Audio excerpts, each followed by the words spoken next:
열천의 비유, 두 번째 달란트 비유, 그리고 세 번째는 양과 염소 혹은 오른편의 선자와 왼편의 선자에 대한 말씀을 하고 있습니다. 마지막 때 주님을 기다리는 사람들이 어떤 삶을 살아야 되는가 하는 것을 오늘 이 말씀하고 있는 본문 말씀을 보면 첫 번째 비유인 열처녀의 비유는 하나님과 우리 사이, 하나님과의 관계에서 나는 어떤 자세를 가지고 살아가야 되는가 하는 것을 나타내고요. 그 다음에 달란트의 비유는 나 자신과의 관계를 내가 어떻게 설정하며 살 것인가 하는 것. 그리고 세 번째 염소와 양 혹은 왼편의 선자와 오른편의 선자에 대한 그 말씀은 우리가 이웃들과 어떤 관계를 가지고 살아가야 되는가 하는 것을 말씀하고 있습니다. 우리는 모두 마지막 때에 주님 오실 날을 기다리고 있는 사람들입니다. 오늘부터 3주간에 걸쳐서 왕을 기다리는 사람이라고 하는 제목으로 이 세 가지 이야기들을 25장에 나와 있는 세 가지 비유를 차례대로 우리가 풀어가면서 하나님이 말씀하시는 생명의 교훈이 무언가 하는 것을 우리가 마주하기를 원하는 것입니다.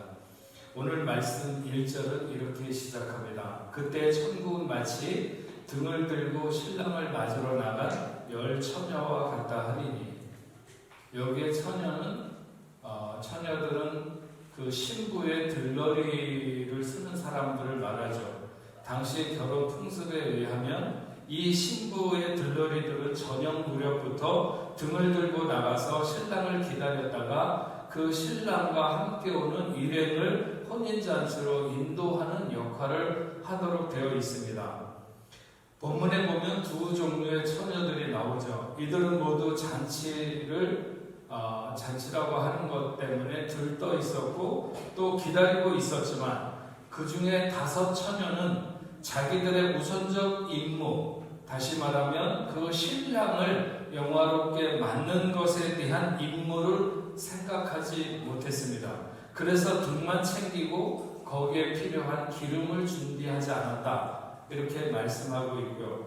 그러나 다른 5 처녀는 자기들의 임무가 신랑을 신부의 집으로 안내하는 것임을 기억하고 등과 기름을 함께 준비했다는 것이죠. 이것은 마지막 때의 사람들이 하늘나라의 영광에 참여하기를 원한다고 하면서도 예수 그리스도를 진정 자신의 구주로 생각하지 않는 자들에 대한 경고의 말씀으로 오늘 주어졌다, 이렇게 볼 수 있습니다. 그리스도를 사랑하고 그 마음으로 그를 찬송하지도 않고 또한 그를 위해 살지도 않는 그런 사람들이 많다고 하는 것이죠. 여기에 등은 교회를 출석하거나 아니면 봉사를 하거나 전도를 하거나 하는 어떤 신앙의 외형적인 이런 생활을 의미하고, 기름은 하나님과의 영적 교제를 포함하는 내면 생활을 의미한다고 할 수 있습니다. 그래서 성도는 늘 등과 함께 기름을 함께 준비해야만이 예수님께서 다시 오시는 그날에 하나님의 영광에 참여하는 자가 될 수 있다 하는 말씀을 오늘 하고 있는 것이죠.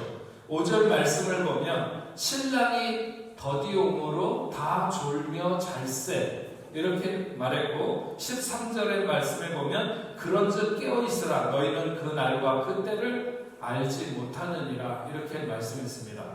여기 더디옴으로 하는 것은 시간이 꽤 걸릴 것을 나타내는 것이죠. 하지만 이것은 단순하게 그냥 더딤이 아니라 오직 우리에 대하여 오래 참으시면서 아무도 멸망하지 않기를 원하시는, 그래서 모든 사람이 다 회개에 이르기를 원하시는 하나님의 사랑으로 그날이 유보되고 있는 더딤이라고 하는 것입니다.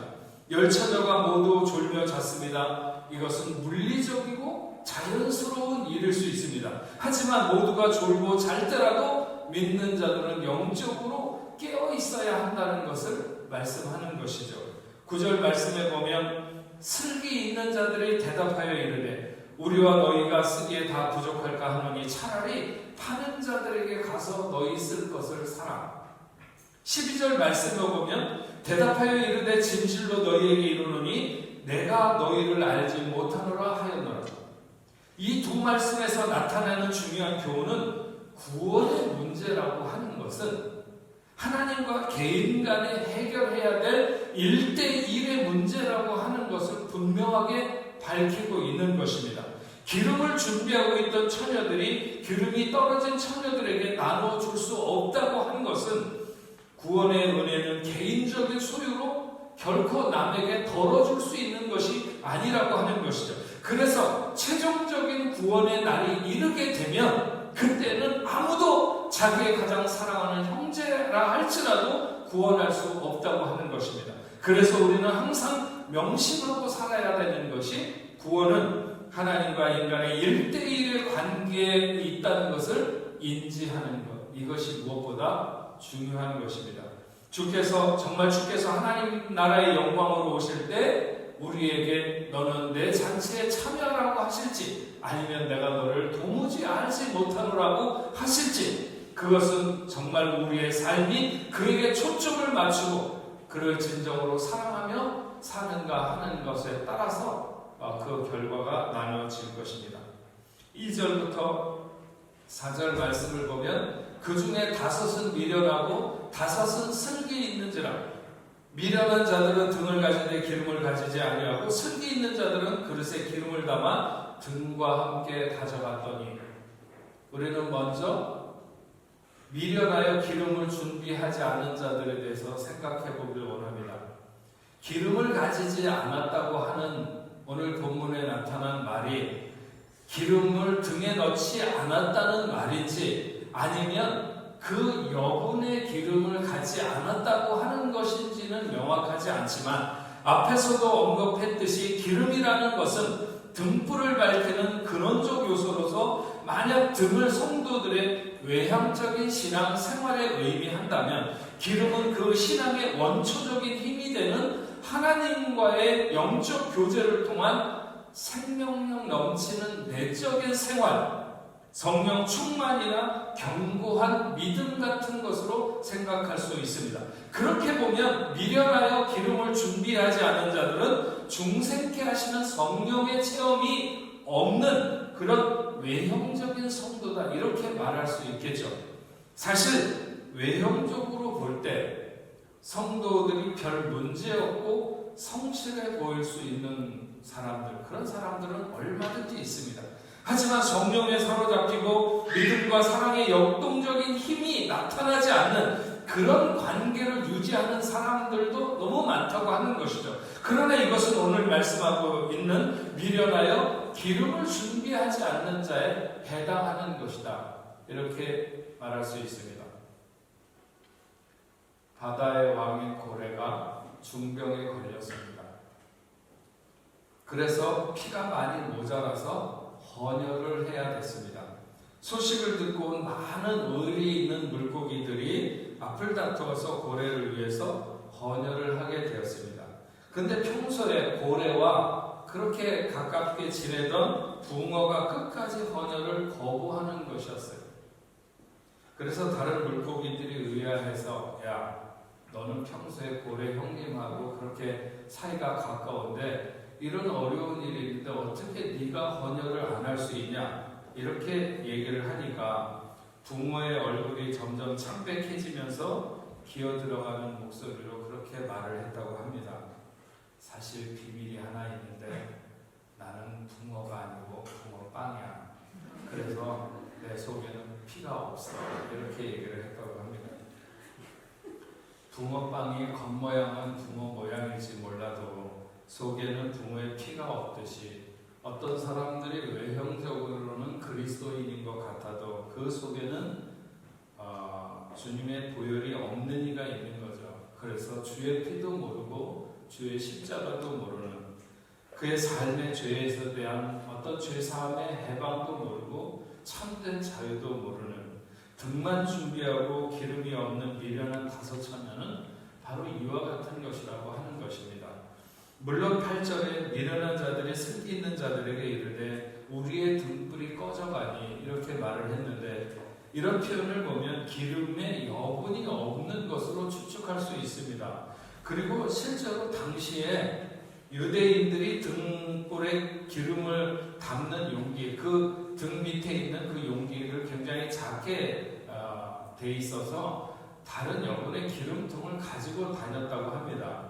미련한 자들이 처음부터 기름을 준비하지 않은 것으로 보기보다는 제한된 양을 가지고 있었다는 것인데, 여러분, 우리의 신앙은 그 불이 꺼지지 않고 계속 빛을 비출 수 있어야 합니다.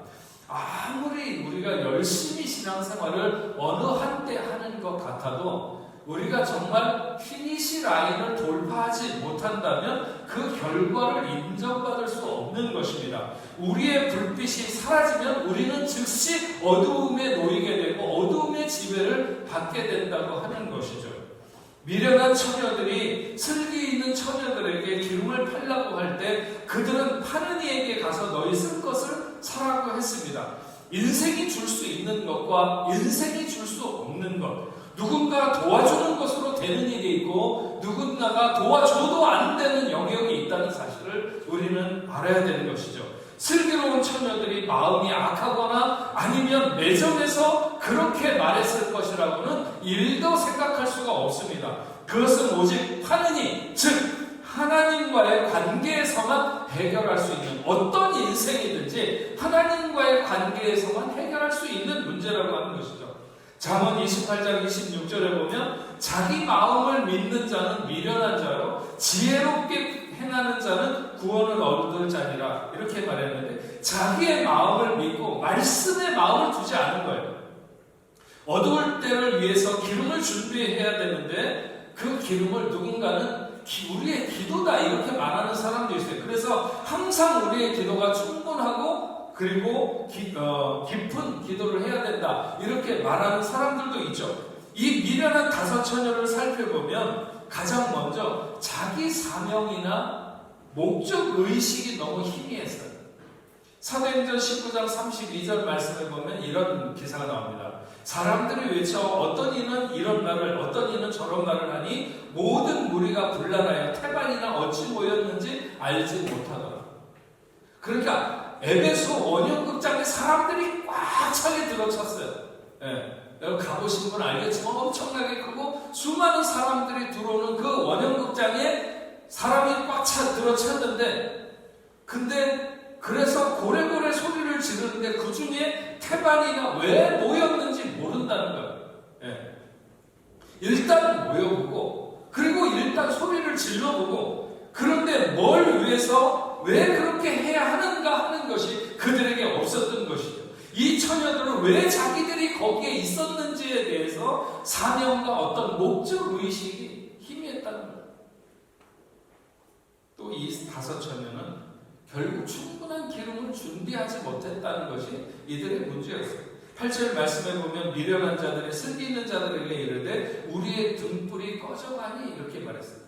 미련한 처녀들도 등불을 들고 있었고 일시적으로는 빛이 있었지만 신랑을 맞이할 만큼 되지 못했다는 것이죠. 여러분, 교통사고가 일어나기 전까지는 그 사람이 보험이 들어져 있는지 안 들어져 있는지가 겉으로 나타나지 않습니다. 똑같은 거죠. 등이 빛을 비출 때까지는 똑같았어요. 그런데 신랑이 오는 소리가 들리면서 왁자지껄 할 때 불이 꺼져가기 시작한 거죠. 기름이 충분히 있어야 한다는 것은 이미 그들에게 잘 알려져 있었던 일입니다. 그런데 이 사람들은 자기 기준으로 이 정도면 충분할 거라고 생각했을 수도 있고, 아니면 추가로 더 준비해야 된다고 생각하면서도 미뤄놓고 있을 수도 있었던 것이죠. 기름을 좀 나눠달라고 했어요. 등불이 꺼져가는 안타까운 장면과 기름을 좀 부어달라고 하는 절박한 심정이 겹쳐지는 이 모습은 미련한 자들이 종말의 때에 당황해야 할 그런 모습을 생생하게 드러내 보여주는 것이다 하는 것입니다. 과연 심판의 시간에 그리스도 앞에 내놓아야 되는 은혜와 신앙의 기름을 타인에게 부어달라고 하는 것이 가능한가? 가능하지 않다고 하는 것입니다. 그건 가능하지 않아요. 무엇보다도 자신의 결핍을 너무 늦은 시간에 인식하게 되었다는 것입니다. 수많은 사람들이 죽음을 목전에 둔 순간에 와서야 내가 생을 잘못 살았구나, 내가 잘못 살아서 이런 고백을 하는 것처럼 자기의 영혼과 생명의 문제가 운명의 순간에 이르렀을 때에야 알게 되는, 기름이 은혜라고 말하는 주석가가 굉장히 많습니다. 기도라고 말하는 사람도 많지만 이 기름은 은혜다 이렇게 말하기도 합니다. 은혜가 아니면 구원받을 수 없는 사실을 깨달을 때 그것이 우리의 마지막 순간이 되어서는 안 된다고 하는 것입니다. 왜? 마지막 순간에는 깨달아도 소용없으니까. 이 미련한 다섯 처녀는 결국 신랑을 맞을 기회를 놓치게 됩니다. 기름을 살아갈 수 없는 시간에 살아갔던 사람들, 그들이 자리를 비우는 그 시간에 신랑이 오게 되었습니다. 사실 이들이 준비하고 있어야 했던 기름은 그들의 어떤 자의적인 노력과는 별 상관없는, 그냥 하나님이 주신 것을 무조건적으로 수용하는가 수용하지 않는가에 있었던 문제입니다. 하지만 이들은 그 은혜 아니면 안 된다는 것을 너무 늦게 깨닫게 되는 것이죠. 참 안타까운 일이 아닐 수 없습니다. 근데 11절에 보면 이런 말씀이 있습니다. 그 후에 남은 처녀들이 와서 이르되 주여 주여 우리에게 열어주소서. 예비하지 못한 미련한 다섯 처녀도 주여 주여 하는 신앙의 고백을 하고 있다는 사실입니다.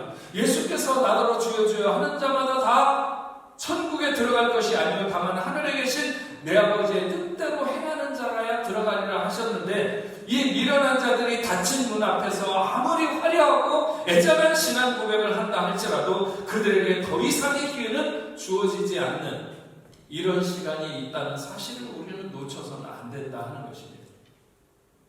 이들은 미련하다. 헬라어로 모라이라고 합니다.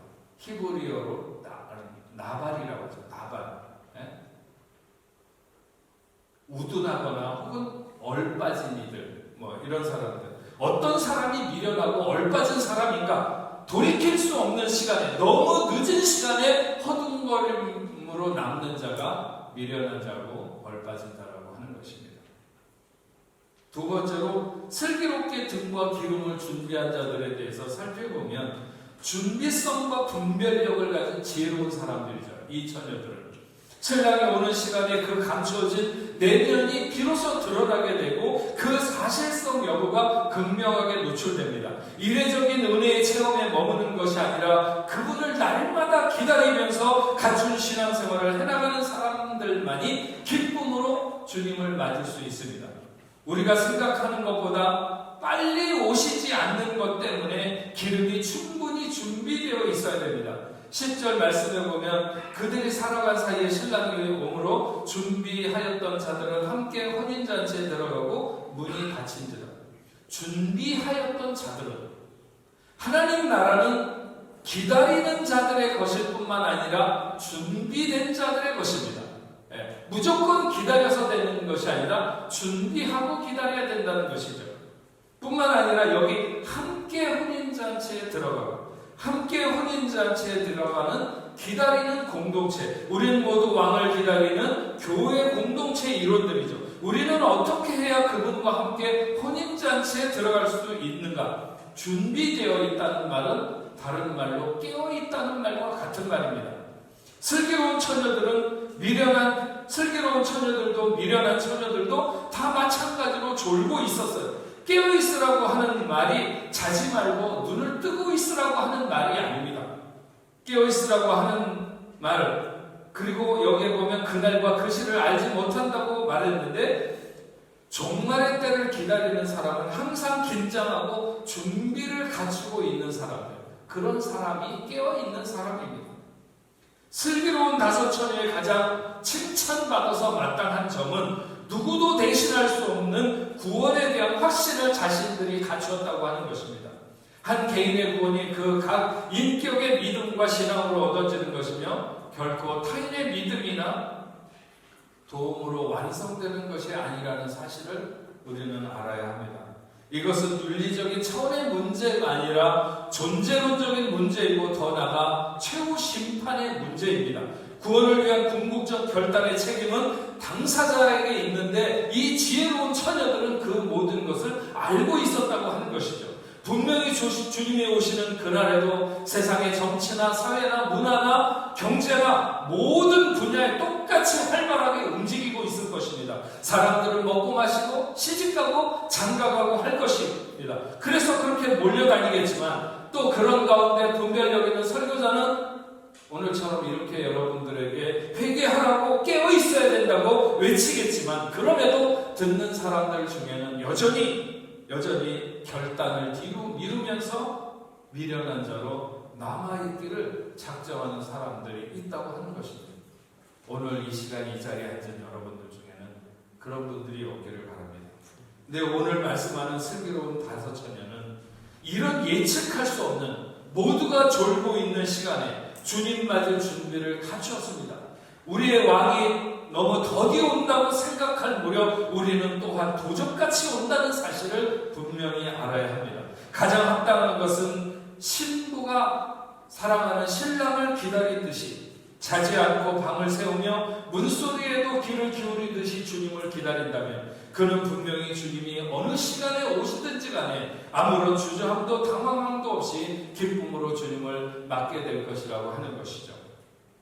여러분, 예배에 열심히 출석하는 것, 맡은 직분에 충성하는 것, 식사 때마다 감사 기도하는 것, 혹은 정해진 예물을 구별하여 드리는 것, 어쩌면 이것은 우리의 등일지도 모릅니다. 본문에서 기름의 중요성을 강조하고 있지만 그렇다고 등이 없이 기름만을 말하고자 하는 것은 아닙니다. 예배에 출석하는 동력, 맡은 직분을 기쁘게 감당하는 열정, 무엇을 먹고 마실 때마다 누릴 때마다 절로 솟는 감사, 그리고 기꺼이 풍성하게 드리고 싶은 그분에 대한 사랑, 우리는 등과 함께 등을 밝힐 수 있는 기름을 준비해야 될 줄로 믿습니다. 주님 오실 때 우리가 나타낼 수 있는 빛이 있어야 하며 그분에게 드릴 열매가 있어야 하는 것이죠. 슬기롭게 기름을 준비하는 자들을 생각할 때 저는 항상 이 구약 성경의 느헤미야가 생각이 납니다. 느헤미야는 바사 제국의 제6대 황제였던 그 아닥사스다의 술 맡은 관원이었습니다. 그는 유다에서 온 동족으로부터 예루살렘 성벽이 무너지고 성문이 불탔다고 하는 그런 이야기를 듣고 울게 됩니다. 마치 집에 그 담벼락이 다 무너져 내린 것처럼, 대문이 다 뜯겨져 나간 것처럼 너무 그 자기 나라에 대한 생각을 하면서 그가 울다가 자기가 돌아가서 성벽이라도 성문이라도 달아야겠다 이런 생각을 하게 되는 것이죠. 물론 그런 결심을 실행하기 전에 왜 우리 민족에게 이런 일이 있었는지 이런 것에 대해 생각하면서 하나님 앞에 그가 회개하고 하나님 자신에게 그럴 수 있는 기회를 주면 좋겠다고 이렇게 기도를 한 후에 그가 유다로 돌아가서 그 일을 하게 되는데, 그가 유다로 돌아오게 되는 여정이나 그 성벽을 중축하는 과정에 정말 한 치의 빈틈도 없이 준비되고 실행되는 모습이 너무 놀랍습니다. 단순하게 원수를 통한 물리적인 충동이나 반대만이 아니라 자기 민족 안에 있는 여러 가지 갈등들과 분열의 징후들, 이런 것들이 수없이 나타나는데 이 느헤미야는 마치 내가 이런 좋은 일을 하려고 할 때 이런 일이 있을 거야 라고 하는 그런 것을 내다보듯이 예상이나 했듯이 그 모든 어려운 일 앞에 개의치 않고 그 일을 추구해가는 것을 알 수가 있습니다. 무엇보다 원수들은 느헤미야로 하여금 그의 주군이었던 아닥사스다 왕가의 사이에서 어떤 그 뭐라 그럴까요? 그 사이를 이간해가지고 이 사람이 여기 와서 당신을 반역한다고 하는 이런 모의를 했지만 그런 것에도 굴하지 않았습니다. 그런 수없는 방해와 음모 속에서도 그런 준비를 멈추지 않고 역사를 멈추지 않았습니다. 그래서 느헤미야 6장 15절 16절에 보면 성벽의 역사가 52일 만에 엘ul 25일에 끝나네. 그 성벽이 처음에 만들어졌을 때는 수년이 걸렸는지 몇 년이 걸렸는지 모르겠지만 52일 만에, 그것도 포로에서 돌아온 사람들로 하여금 그 성벽을 다시 건축을 끝냈을 때 모든 이방인들이 다 놀란 것이죠. 이건 있을 수 없는 일이다. 그래서 여기 성경을 보면 우리의 모든 대적과 주위에 있는 이방 민족들, 족속들이 이를 듣고 다 두려워하여 크게 낙담하였으니 그들이 우리 하나님께서 이 역사를 이루신 것을 알미니라. 느헤미야의 역사는 하나님의 역사였습니다. 그가 모든 환난에 굴하지 않고 계속 앞으로 나갈 수 있었던 것은 하나님의 영에 그가 붙들림이었습니다. 바로 그 하나님의 영의 붙들림을 우리는 기름 부음이라고 말합니다. 그때 그는 그때를 위해 열심히 준비했고 세심하게 준비했습니다. 무엇보다도 인생이 막을 수 없는 기름 부음의 역사, 성령이 충만하게 될 때 아무도 그 역사를 막을 수가 없었던 것이죠. 오늘 본문 10절 말씀에 보면 그들이 살아간 사이에 신랑이 오므로 준비하였던 자들은 함께 혼인잔치에 들어가고 문이 닫힌지라. 여기에 닫혔다는 이 부정과거의 사용은 동작의 완료를 나타내는데 더 이상의 기회가 주어지지 않는 돌이킬 수 없는 최후의 운명이 선포되었다고 하는 것을 말하는 것이죠. 이제부터 회개나 기도나 눈물이나 그 모든 것이 아무런 효력이 없을 것이다 하는 것입니다. 여러분, 우리가 기도해도 그 기도가 하나님 앞에 보배롭게 상달되는 시간이 있고 우리가 눈물을 쏟아도 하나님께서 어여삐 보는 시간이 있지만 그렇지 않은 시간도 있다는 거예요. 아무리 기도해도 아무리 눈물을 흘려도 소용없는 그런 시간이 있을 수 있다.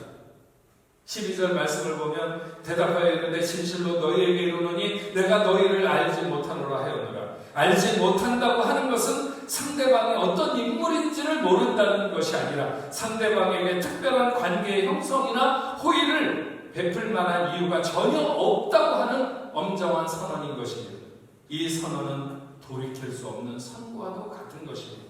심판주로 오시는 주님은 당신의 오심을 믿고 믿음으로 준비하는 자들, 지속적으로 당신과 관계를 가지고 있는 그 사람들을 아십니다. 듣는 이가 냉정하게 느낄 수도 있지만 준비되어 있지 않고 깨어있지 않는 자들은 이런 선언을 듣게 되는 순간을 맞을 수밖에 없다는 사실을 우리는 분명히 기억해야 됩니다. 마지막 때를 기다리는 사람들, 혹은 주님이 오시는 날을 기다리는 사람들, 이렇게 말할 수도 있는데 제가 왕을 기다리는 사람들이라고 해서 3번을 시리즈로 설교를 하려고 하는 것은 좀 더 엄격한 자세를 우리가 가지고 철저하게 준비된 자가 되어야 된다. 왕 앞에서 왕의 행차를 준비하는 것처럼 우리가 그렇게 준비해야 된다는 의미를 담고 있습니다. 결국 열처녀는 비슷한 환경에서 신부의 들러리로 나섰지만 그러나 그들의 운명은 둘로 갈라졌습니다. 궁극적으로 한 그룹은 정신 차리지 않고 늘어져 있었고 존재의 목적과 이유가 희미했습니다. 반면에 한 그룹은 무엇이 우선되는지를 알았고 가장 중요한 것을 준비했으며 쉽게 그 불이 꺼지지 않도록 기름을 예비했습니다. 믿음도 없이 자신의 힘과 경험을 의지해서 살려고 하고 자기의 판단과 자기 자신에 대한 믿음을 과도하게 두고 살아가는 사람들이 많죠. 이 세상이 점점 그렇게 흘러가고 있습니다. 그러나 오늘 여러분들은 맡겨진 일에 충성을 다하며 어떤 시련과 풍파에도 그 신앙의 등불을 쉽게 끄지 아니하며 성령으로 충만해서 주님이 언제 오시는지, 우리의 왕이 언제 임하시는지 아무 걱정 없이 준비된 깨어있는 삶을 살아가시는 우리 복내포교회 성도 여러분들이 다 되시기를 바랍니다. 우리 주님 오실 때까지 나는 이 길을 가리라. 우리 같이 찬양하겠습니다. 좁은 좁은 길, 나의 십자가 지고 나의 가는 이 길 끝에서 나는 주님을 보리라. 영광의 내 주님 나를 맞아주시니. 같이 찬양하겠습니다.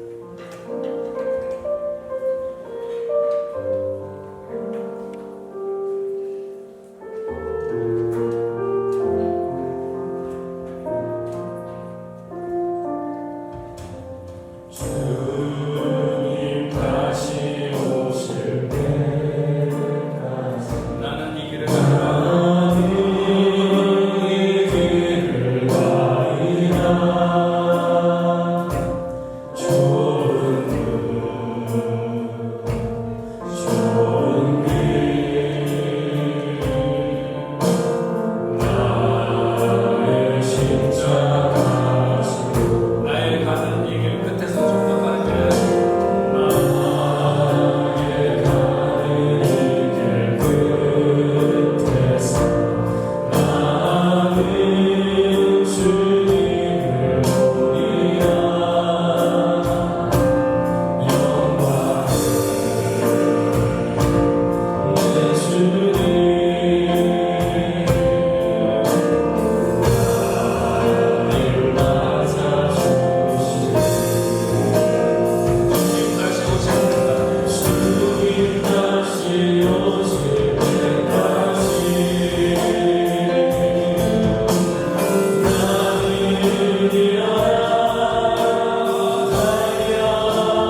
다시 한번 우리가 들으면서 왕으로 오시는 주님을 맞을 그런 슬기로운 다섯 처녀와 같은 그런 준비를 하고 오늘을 살아가는 저희가 될 수 있도록 주여 도와주셔서 영광의 보좌와 함께 주님이 땅에 오실 때 우리가 할렐루야 부르며 주님을 맞을 수 있는 기쁨의 찬 백성들이 다 될 수 있도록 주님 인도하여 주옵소서. 그 마지막 시간에 당황하며 어쩔 줄 몰라 하는 그런 어리석은 자들, 미련한 자들이 되지 않도록 주여 도와주시옵시며 항상 깨어서 항상 준비되어서 하나님의 나라 하나님의 뜻을 품고 살아갈 수 있는 귀한 자녀들 다 될 수 있도록 주님 인도하여 주시옵소서. 전능하신 아버지 하나님 감사합니다. 오늘도 아버지 하나님 당신의 사랑하는 자녀들 중에 특별히 아버지 하나님 처음 나와서 함께 예배드리는 귀한 자녀들이 있사오니 하나님 함께하여 주시옵소서. 특별히 김종철, 임영옥 성도님 그리고 신승법 아버지 하나님 사랑하는 귀한 자녀에게 함께하여 주셔서 아버지 하나님의 뜻 가운데서 살아가는 귀한 자녀들 될 뿐만 아니라 어디로 가든지 하나님이 동행하시는 귀한 자녀들 다 될 수 있도록 주님 인도하여 주시옵소서. 오늘도 저희들이 하나님 앞에 서며 귀한 예물을 올려드렸습니다. 아버지 하나님 마음과 정성을 다해서 드리는 모든 손길들 저들의 예물을 하나님 음양하시고 하나님의 나라와 그 영광을 위하여 사용될 수 있도록 인도하여 주옵소서. 11조로 감사 예물로 선교 헌금으로 주일 헌금으로 올려드렸습니다. 믿음의 자녀들이 경영하는 사업과 가정과 직장과 하는 모든 일들 한국 위에 하나님 역사하여 주시옵시고 저들이 흩어지는 어느 곳이나 하나님 동행하여 주시옵시고 아버지 하나님 꿈꾸며 소망하는 모든 일들을 주님이 이루시는 귀한 역사가 있도록 주님 인도하여 주시옵소서. 아버지 하나님 성실할 뿐만 아니라 또한 진실하게 하여 주셔서 세상 모든 사람들로부터 귀하게 인정받으며 칭찬받는 귀한 자녀들 다 될 수 있도록 주님 역사하여 주시옵소서. 하나님 아버지 우리 교회와 더불어 함께 협력하고 있는 모든 선교지에 주님 역사하여 주시옵시고 이 혼란하고 어려운 시대 가운데 하나님 선교사님들을 붙들어 주시고 믿음으로 아버지 하나님 사역을 감당할 때 오늘도 하나님의 나라가 아버지 하나님 계속해서 아버지 하나님 확장되는 귀한 역사가 있도록 인도하여 주시옵소서. 아버지 하나님 오늘 당신의 사랑하는 자녀들 중에 질병으로 인하여 고통받는 자녀들이 있습니까? 주님의 시간 같이 하여 주시되 예수의 능력으로 저들을 명하시사